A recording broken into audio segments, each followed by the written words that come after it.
This story about how a literal street kid used nothing but food to completely rewrite the map of Europe. In 1794, the French Revolution is tearing Paris apart. If you look closely through the smoke, you find a 10-year-old boy sitting on a cold car.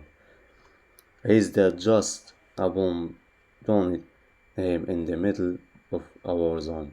No money, no home, total dead sentence. But just a few decades later, that exact same boy would have the power to destroy empires, manipulate emperors, and dictate the fate of millions, not with weapons, not with armies, but with a kitchen knife. This is insane. Hidden life of Mary Anton Karim, the world's very first celebrity chef and the man who realized that if you control what a king eats, you control the king. To understand how homeless kids pulled off the ultimate historical hustle, we have to look at how he survived day one after his dad left him to starve. Little Mary Down scrambled through the chaotic street of Paris. He knocked on doors until a law and travel keeper took a pity on him. The deal was simple: a floor to sleep on in exchange for brutal, exhausting kitchen labor. Most kids would have broken, but Mary on town was different. He didn't just scrap boots, he watched, he memorized, he analyzed how flavor worked. But by age 15, he landed an apprenticeship with Sylvain Billy. Billy wasn't just any baker, he ran the most famous pastry shop in Paris, right next to the high society Palais Royal.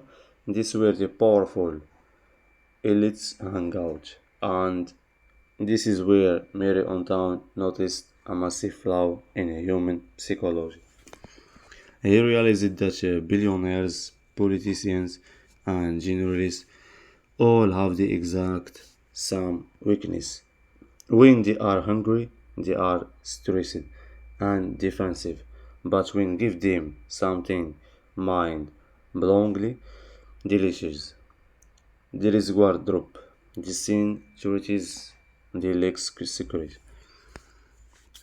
Mary Antoine decided he was going to master this weakness. He spent his nights in the National Library studying ancient Roman architecture, Greek temples, and Chinese pyramids. But why would a baker study architecture? Because he wasn't making cakes, he was building empires out of sugar. He created what the French call it pieces mondes massive. Structure cone the pieces made entirely of patisserie sugar and marzipan. They were over 4 feet tall. They looked like ancient ruins. People would literally go up down the block just to stare at his sugar sculptures throughout the bakery window. He became the talk of Paris, and inevitably his art caught the attention of the most dangerous men in international politics. Meet Charles Moritz, the tyrant. He was Napoleon's brilliant, ruthless mastermind diploma. Tyrant didn't look at Karim Pastoris and think, oh, how cute. He looked at them outright, this is a weapon.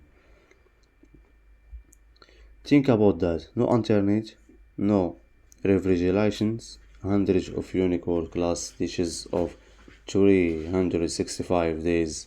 If Karim failed, his career was dead, and Ireland's reputation was ruined if he succeeded.